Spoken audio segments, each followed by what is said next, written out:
Cernageomin, Gobierno de Chile.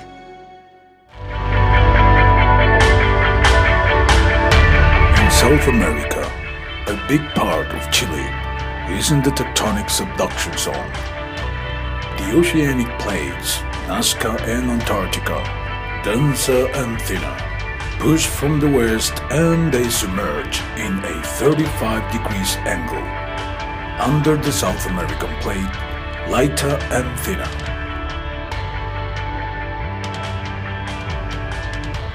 This pressure generates numberless geological faults that they have raised the coast and the Andes mountain range.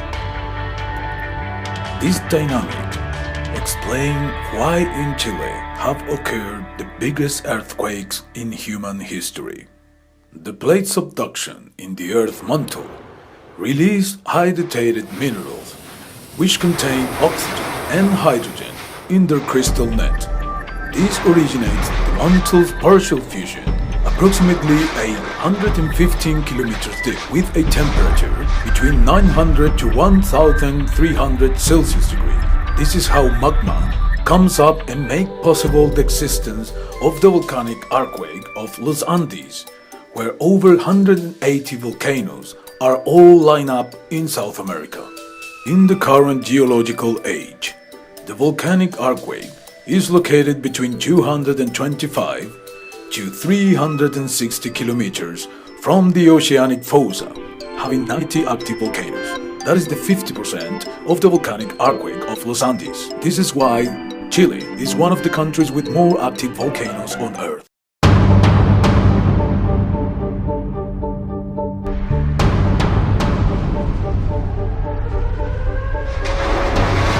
Since the 1900s, in Chile there have been 208 eruptions. The most active volcanoes are Villarrica with 36 eruptions and Raima with 34 eruptions.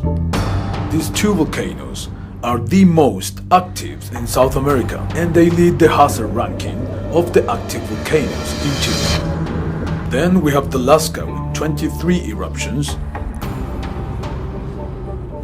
Copahue with 11 eruptions, Calbuco and Corducahue with 9 eruptions each. From the 20th century, the greatest magnitude eruption in Chile was the Quizape volcano in 1932, which threw out into the air 9.5 cubic kilometers of rock fragments.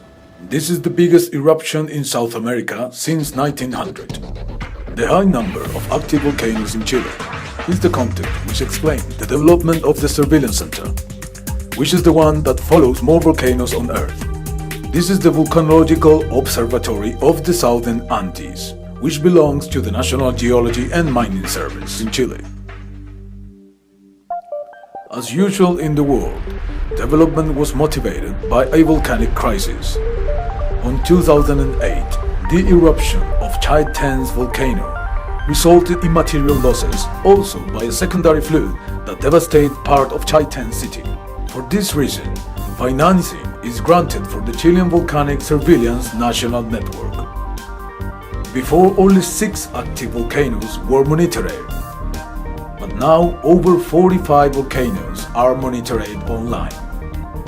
This vast network considers 361 nodes of data transmission and surveillance stations with seismographers, also in some cases gas monitoring devices, infrared cameras, microphones, strain gauges, inclinometers, GPS and IP cameras. Chilean Volcanic Surveillance National Networks allows authorities have timely information to manage volcanic emergencies and decision-making focus on the safety of the population.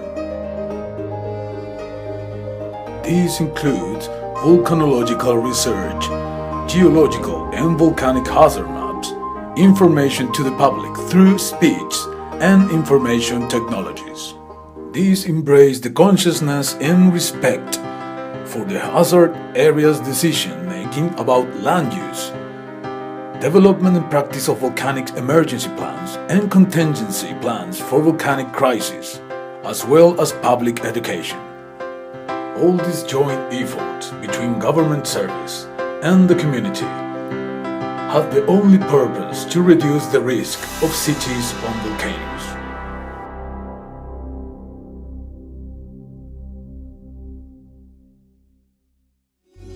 Serna Geomín, Gobierno de Chile.